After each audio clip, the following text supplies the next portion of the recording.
Good morning, my friends. It's Mrs. Real here with our second installment of the A to Z Mysteries, The Absent Author. So when I read the first half, we met our friend Dink, who wrote to his favorite mystery author, Wallace Wallace, and invited him to his hometown. And the man said yes, and the only thing that would keep him from being there would be that if he was kidnapped. And he didn't show up to the author's thing at the bookstore. So Dink, along with his friends Josh and Ruth Rose, and a lady who was also there at the bookstore to meet their author, her name is Mavis Green, started being detectives. They retraced his steps. The man at the bookstore had Wallace Wallace's itinerary, which said he was going to fly in on this flight and arrive at this specific time, take a limo to the hotel, and then he was supposed to have met Mavis Green, the lady that they met at the bookstore, for lunch after he did his presentation, and then he was going to be leaving again. So he came in one night and he was leaving the next day. So they did a little detective work, and they know that he was on the flight. They know that he was picked up in the car and dropped off at the hotel. They know that he checked into the hotel, and the man behind the desk at the hotel called up to his room, and there was no answer.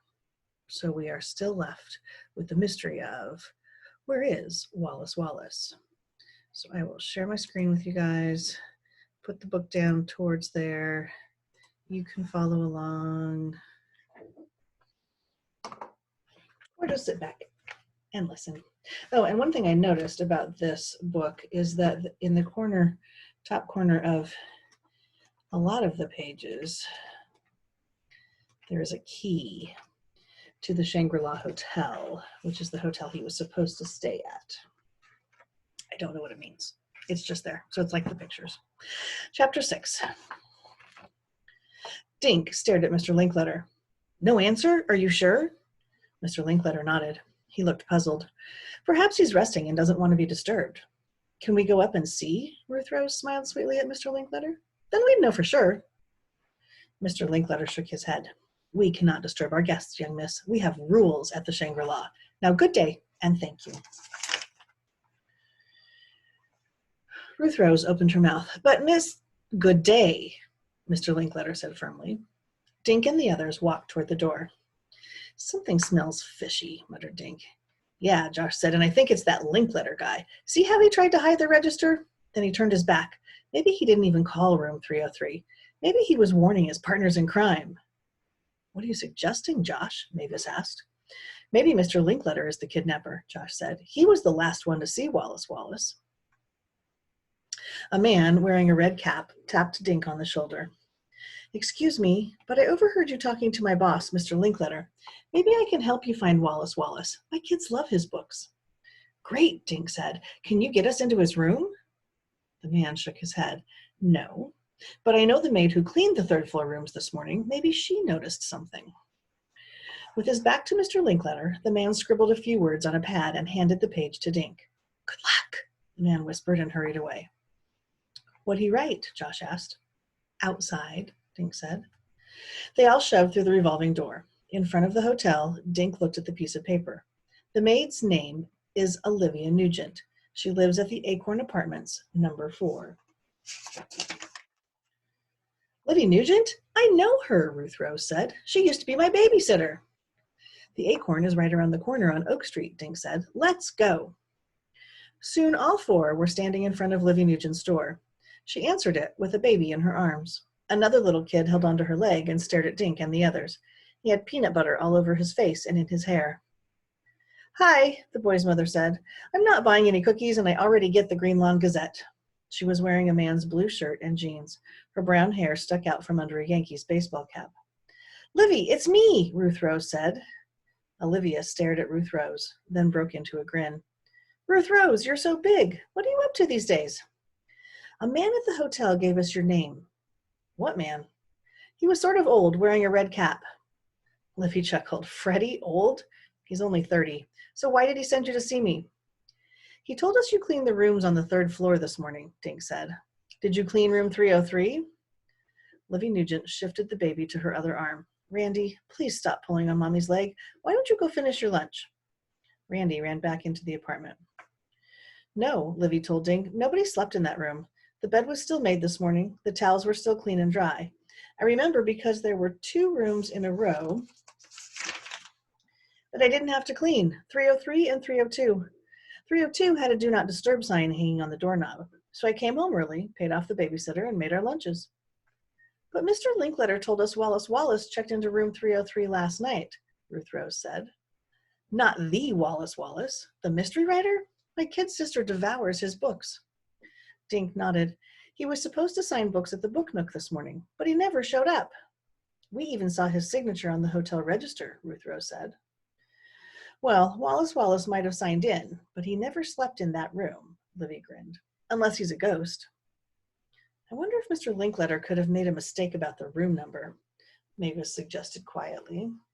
Livy smiled at Mavis. You must not be from around here. Mr. Linkletter never makes mistakes.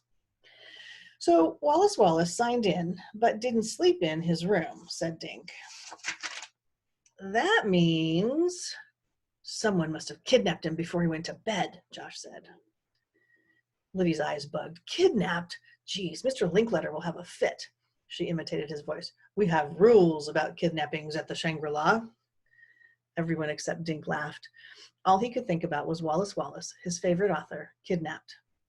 Suddenly, a crash came from inside the apartment. Oops, gotta run, Livy said. Randy is playing bulldozer with his baby sister's stroller again. I hope you find Wallace Wallace. My kid sister will die if he doesn't write another book. They walked slowly back to Main Street. Dink felt as though his brain were spinning around inside his head. Now he felt certain that Wallace Wallace had been kidnapped. But who did it? And when? And where was Wallace Wallace being kept? Guys, I'm feeling confused, he said. Can we just sit somewhere and go over the facts again? Good idea, Josh said. I always think better when I'm eating. I'm feeling a bit peckish too, Mavis said. I need a quiet cup of tea and a sandwich. Should we meet again after lunch? Ruth Rose looked at her watch. Let's meet at 2 o'clock. Where? Josh asked. Back at the hotel. Dink peered through the door glass at Mr. Linkletter.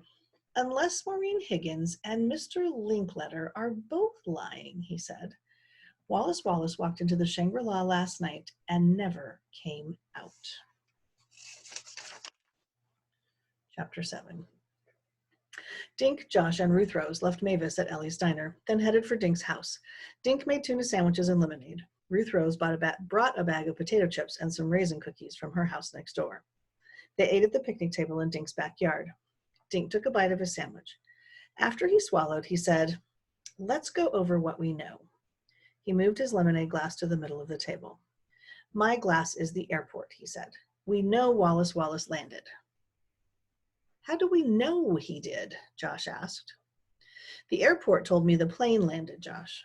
And Maureen Higgins said she picked him up, Ruth Rose added. Okay, so your glass is the airport, Josh said. Keep going, Dink. Dink slid his sandwich plate over next to his glass. My plate is Maureen's taxi. He put a cookie on the plate. The cookie is Wallace Wallace getting into the taxi. Dink slid the plate over to the opened potato chip bag. This bag is the hotel. He walked the Wallace Wallace cookie from the plate into the bag. Dink looked at Josh and Ruth Rose. But what happened to Wallace Wallace after he walked into the lobby?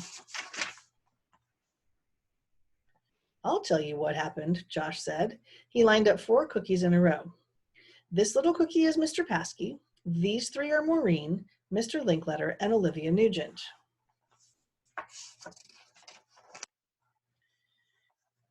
Josh looked up and waggled his eyebrows. I think these 4 cookies planned the kidnapping together.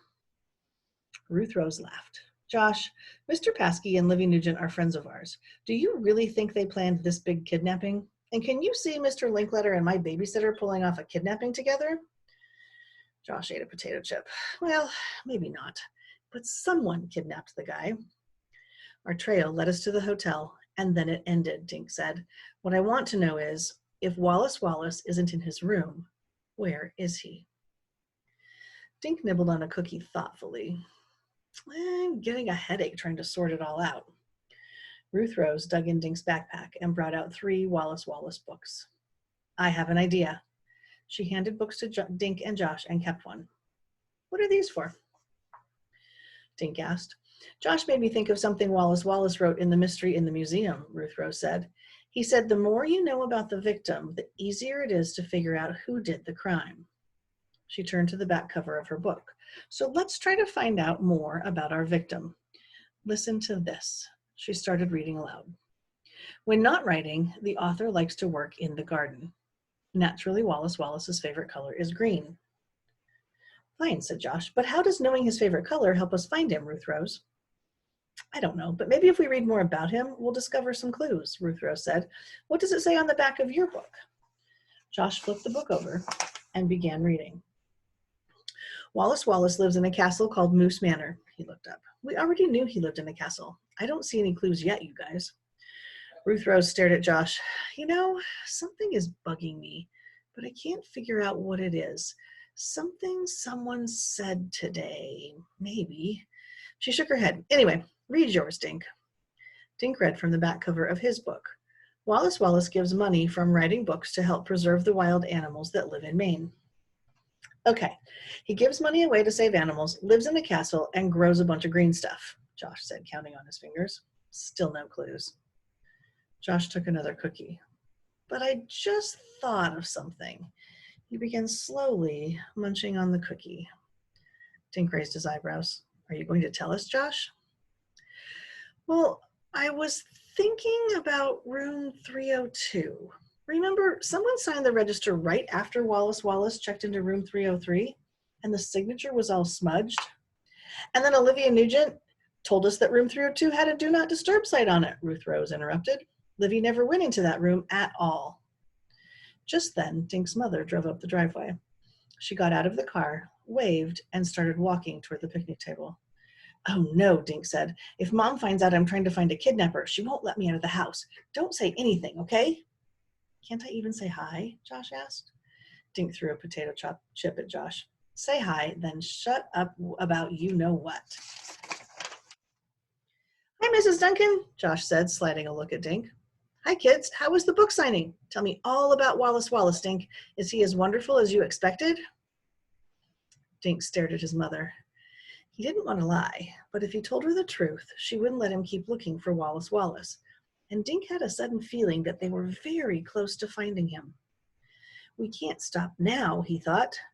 He looked at his mother and grinned stupidly. Dink, honey, why is your mouth open? He closed his mouth. Think, Dink, he ordered himself. Suddenly, Josh knocked over his lemonade glass. The sticky cold liquid spilled into Dink's lap. Dink let out a yowl and jumped up. Gee, sorry, said Josh.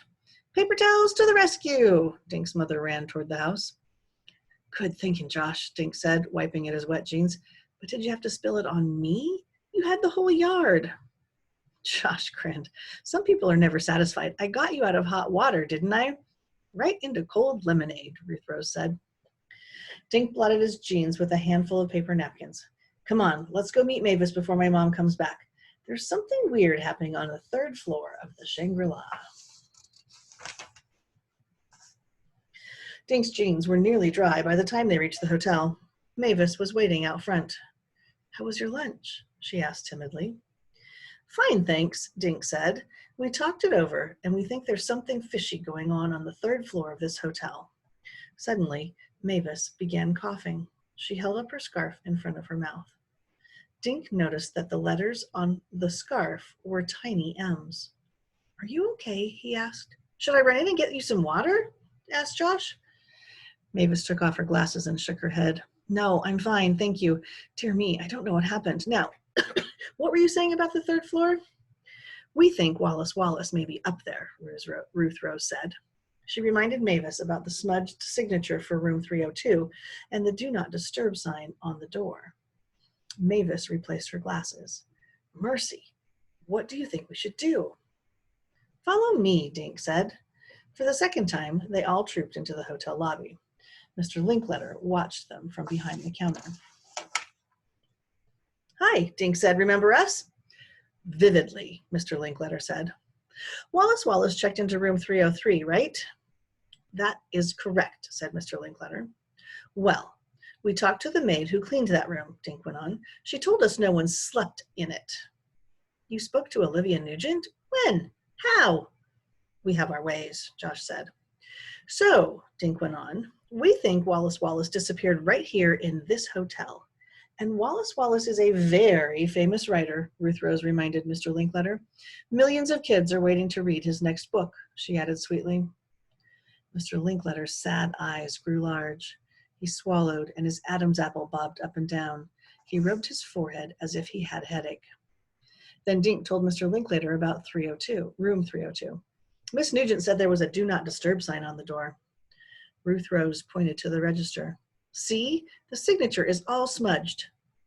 We think the kidnappers are hiding Wallace Wallace in that room, Josh said. At the word kidnappers, Mr. Linkletter closed his eyes. He opened a drawer, took out a bottle of headache pills, and put one on his tongue. Just to be on the safe side, perhaps we should check both rooms, Mr. Linkletter, Mavis said quietly. It'll just take a minute. Mr. Linkletter let out a big sigh. Very well, but this is most unusual. Things run very smoothly at the Shangri-La. They all got into the elevator. No one spoke. Dink watched Mr. Linkletter jiggling his bunch of keys. Mr. Linkletter kept his eyes on the little arrow telling them which floor they were on. The elevator door opened on the 3rd floor. Mr. Linkletter unlocked room 03. Most unusual, he muttered.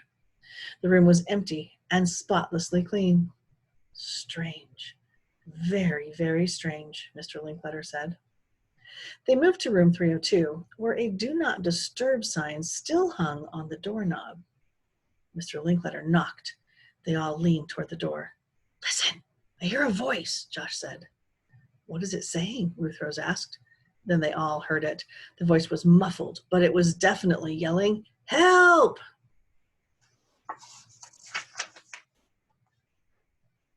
Chapter 9.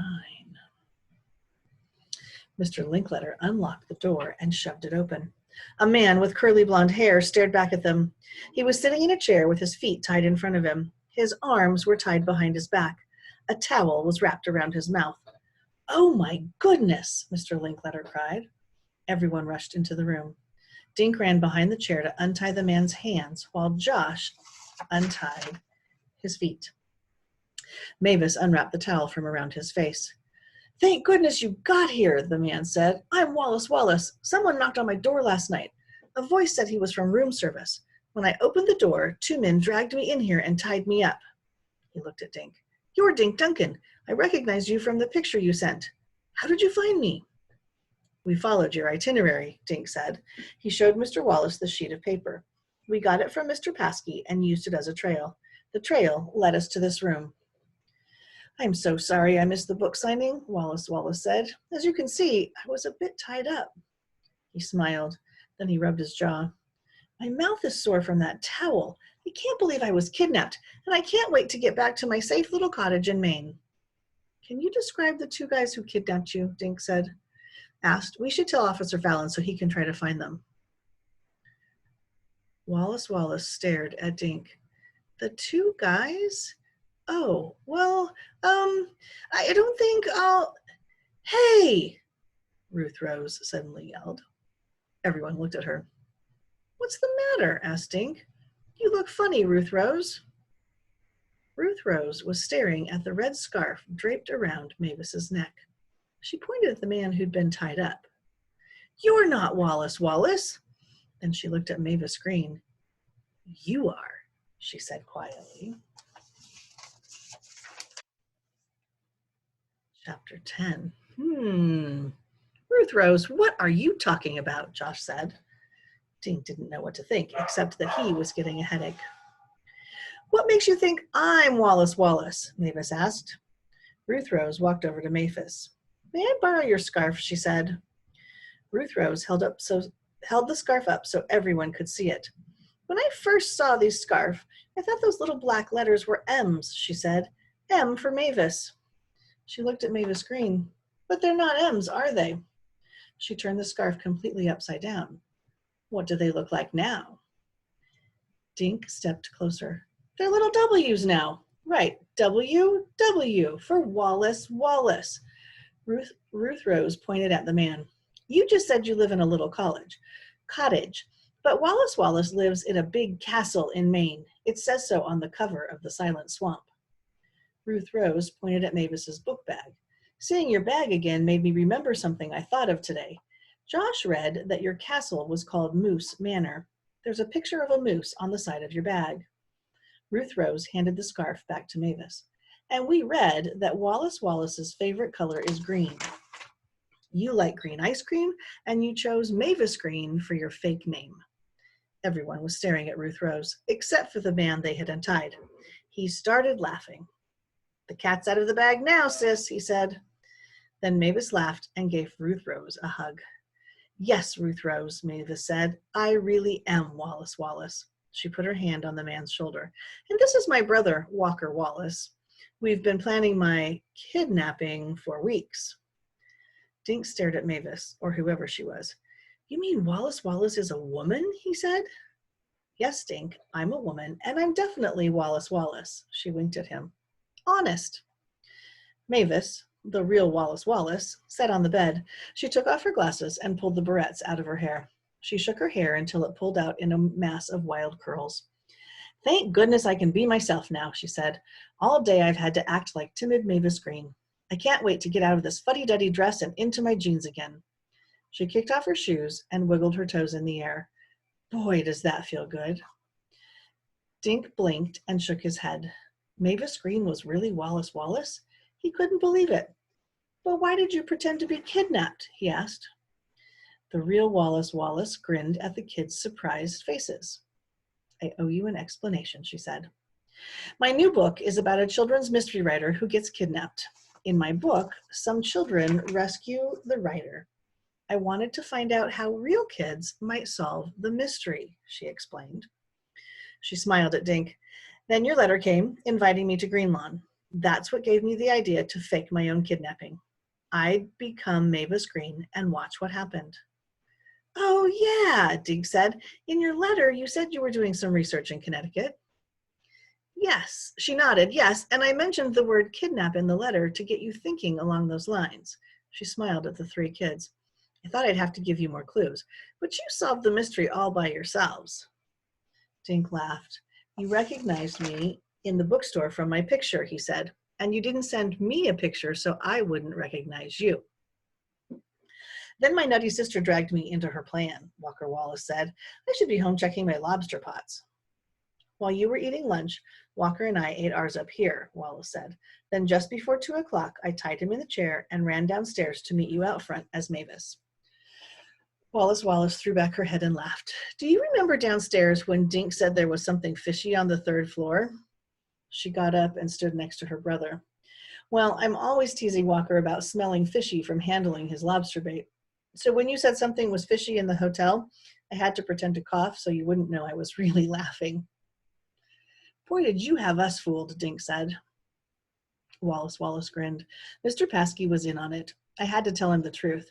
As you saw this morning at the book nook, my little scheme made him very nervous. I've promised him I'll come back and do a real book signing soon, but I'll be in disguise, so be prepared for anything. Dink shook his head. I was so disappointed because I couldn't meet my favorite author this morning, he said, and I've been with you all day and didn't even know it. She looked at Dink. I'm so sorry I tricked you. Will you forgive me? Dink blushed. Sure. I have a question, Josh said. Where did you really sleep last night? Right here in room 302. A few weeks ago, I telephoned to reserve 2 rooms next to each other. Last night, I checked into room 303 as Wallace Wallace, the man. Up in room 303, I took off the hat and coat and sunglasses. Then I sneaked back down to the lobby wearing a blonde wig. I checked in again, this time in room 302. Did you smudge the signature? Ruth Rose asked. Oh, you noticed that, Wallace said. I'm so used to signing my real name in books, I started to write Wallace, so I accidentally smudged it. I have a question, Miss Wallace. What should we call you? Dink asked. My friends call me Wallace, she said. Well, the taxi driver told us you were smiling in the taxi. What were you smiling about? Wallace Wallace was smiling now. Oh, about a lot of things. First, I was wearing a man's disguise, and that made me feel pretty silly. And I knew I was going to meet you, one of my biggest fans. And I was happy because I knew whatever happened, the next day would be fun. I sure had fun, Josh said, grinning. Poor Mr. Paskey having to lie to everyone with a straight face.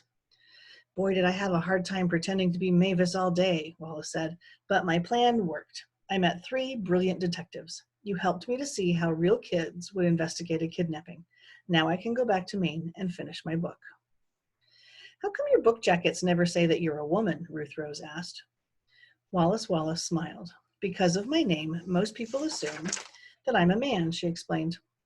I let them think that so I can do my research easier. I've learned that people clam up if they know I'm Wallace. So out in public, I pretend I'm Mavis Green, just a regular person, not a mystery writer. I get it, Dink said. You don't have your picture on your book, so people can't recognize you. Right, and I hope you'll keep my secret. We will, right, guys? Ruth Rose said. Thank you. Any more questions? Wallace asked. Yeah, Walker said, giving his sister a look. When do we leave? I've got lobsters waiting for me. I have a question, too, Dink said. Will you send me your picture now? Yes, but I'll do better than that, Wallace said. I'll dedicate my next book to my 3 new friends. Dink, Josh, and Ruth Rose did a triple high five. Excuse me, Mr. Linkletter said from the door where he had been standing. They all looked at him. It's nearly checkout time? Everyone laughed. Mr. Linkletter smiled, but just a little. All right, my friends, the end, mystery solved. So if you enjoyed that book, or you enjoy mysteries and you enjoyed that book because of that, remember this is a series that we have in our library. It starts with the absent author. The next one is the bald bandit, and they continue on through the alphabet. So when we get back to school, you guys might want to check those out. Or the libraries are open again. So if you get to go to the library, you might want to check that out. The author's name is Ron Roy. A to Z Mysteries, The Absent Author, The Bald Bandit, and many, many more. Talk to you soon, my friends.